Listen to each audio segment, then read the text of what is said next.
जय श्री कृष्ण, जय श्री राधा। दोस्तों, मैं राघव शास्त्री वैरागी स्वागत करता हूं आपका एक और छोटे से वीडियो के साथ में। तो आज भगवान श्री सत्यनारायण की कथा हम आपके सामने प्रस्तुत करते हैं। भगवान श्री सत्यनारायण का प्रथम अध्याय की कथा हम आपको सुनाते हैं।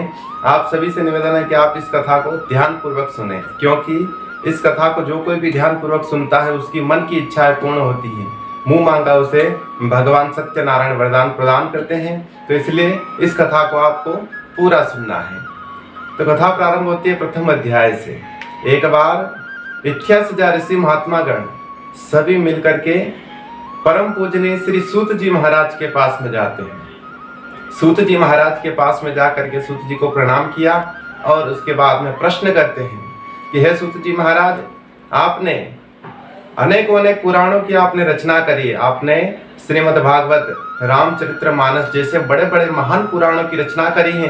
परंतु हे सूत जी महाराज, हम आपसे ये पूछना चाहते हैं कि आपने साधारण मनुष्य के लिए, इन जीवों के लिए आपने कोई ऐसा उपाय निश्चित किया है जिसको साधारण मनुष्य कर करके भगवान को प्रसन्न कर सके, भगवान को प्रसन्न करके अपने दुखों का नाश कर सके। ऐसा कोई सरल उपाय आपने अगर निश्चित किया है इन कलियुगी जीवों के लिए, तो आप कृपा करके हमें बता दीजिए। इस तरह सूत जी महाराज से 88,000 ऋषि महात्माओं ने सभी ने मिलकर के प्रश्न किया।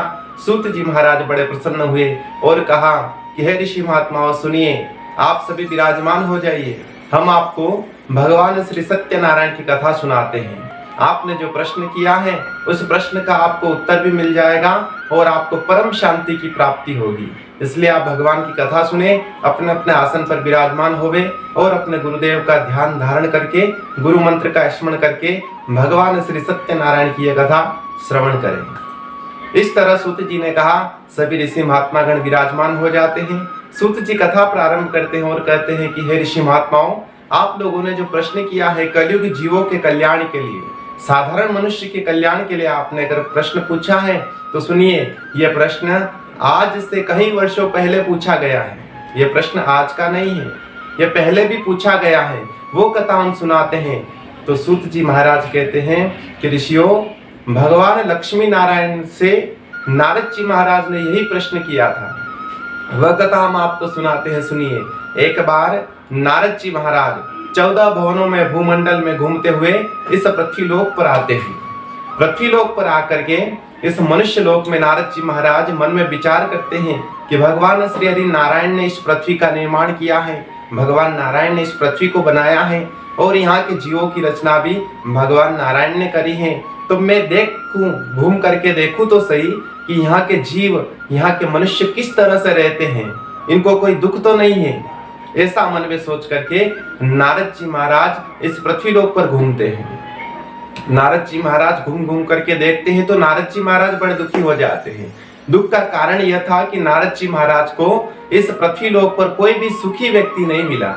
जिससे भी नारद जी महाराज मिलते, वो कुछ ना कुछ अपना दुख नारद जी महाराज को बताता है। नारद जी महाराज इस तरह इन मनुष्यों को दुखी देखा तो नारद जी महाराज बड़े दुखी हो जाते हैं और दुखी होकर के मन में सोचते हैं कि मैं भगवान लक्ष्मी नारायण के पास में जाऊंगा और उन्हीं से इन जीवों के दुख का कारण पूछूंगा। ऐसा मन में सोच करके नारद जी महाराज पृथ्वीलोक से पुनः बैकुंठ लोक में जाते हैं। बैकुंठ लोक में जाकर के भगवान श्री हरि नारायण के दर्शन करते हैं।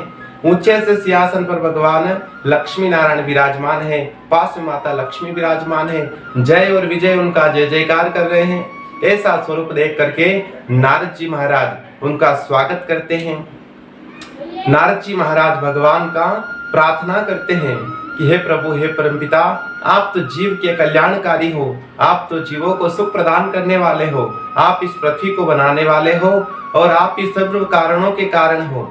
हे परमपिता, आपको हमारा बारंबार प्रणाम है। इस तरह नारद जी महाराज बड़ी सुंदर भगवान से प्रार्थना करते हैं। लक्ष्मी नारायण भगवान ने देखा कि नारद जी महाराज हमारे वैकुंठ में पधारे, तो भगवान नारायण ने नारद जी महाराज का स्वागत किया। नारद जी को ऊंचे से आसन पर बिठाया और फिर उनका पूजन किया। ऋषियों ने पूछा कि महाराज, भगवान तो स्वयं परमपिता हैं और नारद जी महाराज भगवान नारायण के दास हैं, फिर भगवान नारायण ने नारद जी का स्वागत क्यों किया? तो सूत जी महाराज कहते हैं कि ऋषिवरों सुनिए, भगवान नारायण कहते हैं कि हर गृहस्थी का धर्म होता है कि उनके घर पर कोई साधु, कोई ब्राह्मण, कोई महात्मा आए तो उठ करके उनका पूजन करना चाहिए, उनको अच्छा आसन देना चाहिए। तो मैं भी गृहस्थ में हूँ, माता लक्ष्मी के साथ में भगवान नारायण का विवाह हुआ, तो भगवान भी गृहस्थी में है, तो इसीलिए नारद जी महाराज को आया हुआ देखकर नारद जी महाराज ब्राह्मण हैं, तो भगवान नारायण ने उनका स्वागत किया। सूत जी आगे की कथा सुनाते हैं। भगवान ने स्वागत किया, उसके बाद में नारद जी से पूछा कि बताइए नारद, आप आज चिंता में लग रहे हो, आपकी चिंता का कारण क्या है, आप दुखी क्यों हो? रोज आते हो तो आप प्रसन्नता से आते हो, परंतु आज दुख नजर आ रहा है आपके चेहरे पर, क्या है दुख का कारण? तो नारद जी महाराज ने कहा कि प्रभु, हम घूमते हुए इस पृथ्वी लोक पर गए थे, मृत्यु लोक में गए थे, आपकी बनाई हुई सृष्टि मृत्यु लोक में गए थे। वहां पर जाकर के हमने देखा तो कोई तन से दुखी है, कोई मन से दुखी है, कोई संतान से दुखी है, तो कोई धन से दुखी है। हे प्रभु, इस पृथ्वी लोक पर, इस मनुष्य लोक में सब दुखी हैं, मुझे कोई भी व्यक्ति सुखी नहीं मिला, इसलिए मैं बड़ा दुखी हो गया हूँ। कृपा करके आप मुझे ये बताइए कि ये पृथ्वी लोक आपने बनाया है, मनुष्य की रचना आपने की है, तो फिर ये मनुष्य दुखी क्यों है, इनके दुख का कारण क्या है?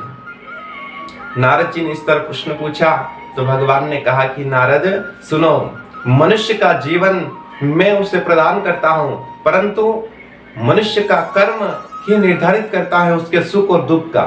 ना तो मैं व्यक्ति को सुख देता हूँ और ना ही मैं दुख देता हूँ। व्यक्ति के साथ में जो भी कुछ घटित होता है वो अपने कर्म के द्वारा होता है। व्यक्ति अच्छा कर्म करता है तो उसे अच्छा फल मिलता है, बुरा कर्म करता है तो उसे बुरा फल मिलता है। इसलिए ना तो मैं किसी को सुख देता हूँ और ना ही मैं किसी को दुख देता हूँ।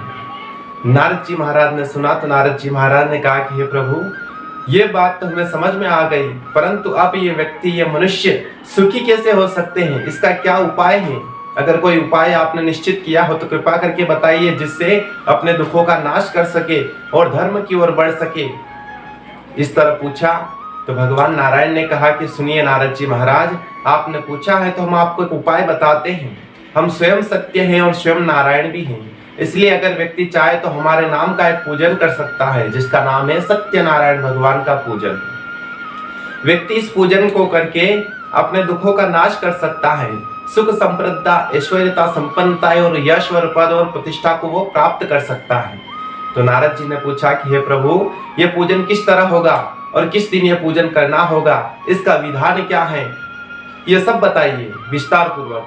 तो भगवान नारायण ने कहा कि सुनो नारद जी महाराज, ये भगवान श्री सत्यनारायण का जो पूजन है इसको हम किसी भी दिन कर सकते हैं, 12 महीनों में किसी भी दिन भगवान का हम पूजन कर सकते हैं। और विधि विधान से ब्राह्मण देवता को बुला करके हमें भगवान श्री सत्यनारायण का पूजन करना होता है। उसके बाद में भगवान को नैवेद्य का भोग लगाना पड़ता है और विधि पूर्वक भगवान श्री सत्यनारायण का पूजन संपन्न करके 5 अध्याय भगवान श्री सत्यनारायण की कथा हमें श्रवण करनी पड़ती है। उससे व्यक्ति को मन चावा फल प्राप्त हो जाता है और अपने दुखों का वो नाश कर सकता है, धर्म की ओर बढ़ सकता है, घर में माता लक्ष्मी का आगमन हो सकता है। नारद जी महाराज ने इस तरह भगवान श्री सत्यनारायण की कथा, यह विधान, पूजन विधान भगवान नारायण से सुना और बड़े प्रसन्न होकर के नारद जी महाराज पुनः पृथ्वीलोक पर जाते हैं और पृथ्वीलोक पर जाकर के ऋषि महात्माओं को भगवान श्री सत्यनारायण की कथा सुनाते हैं और ऋषियों से कहते हैं कि ऋषि महात्माओं, अब भगवान श्री सत्यनारायण की कथा का प्रचार करो। जो कोई मनुष्य दुखी हो, अगर वो सुख पाना चाहता है, अगर उसकी कोई मन में इच्छा है, अगर वो धनवान होना चाहता है, अगर वो माता लक्ष्मी को प्रसन्न करना चाहता है, तो वो भगवान श्री सत्यनारायण का पूजन एक बार करके देखे, श्रद्धा, भक्ति भाव और विश्वास के साथ में, तो भगवान उनकी मनोकामनाएं अवश्य पूर्ण करेंगे। इस तरह ऋषि महात्माओं को एक कथा सुनाते हैं नारद जी। उसके बाद में ऋषि महात्माओं द्वारा आज इस कलयुग में हर व्यक्ति भगवान श्री सत्यनारायण को जानने लग जाता है और उनकी कथाएं करवाना लग जाता है और उस भगवान की कथा करके सुख को प्राप्त करने लग जाता है। तो दोस्तों, भगवान श्री सत्यनारायण का प्रथम अध्याय की कथा हमने आपको श्रवण कराई है। अगले वीडियो में आपको द्वितीय अध्याय की आपको कथा प्राप्त होगी, इसलिए आप इस चैनल को अगर सब्सक्राइब नहीं किया है तो आप इसको सब्सक्राइब कर लीजिए ताकि आपको अगला वीडियो हमारा मिल सके। और मिलते हैं अगले वीडियो में। भगवान श्री सत्यनारायण की कथा के दूसरे अध्याय में। तो जय श्री कृष्ण, जय श्री राधे, जय श्री श्याम।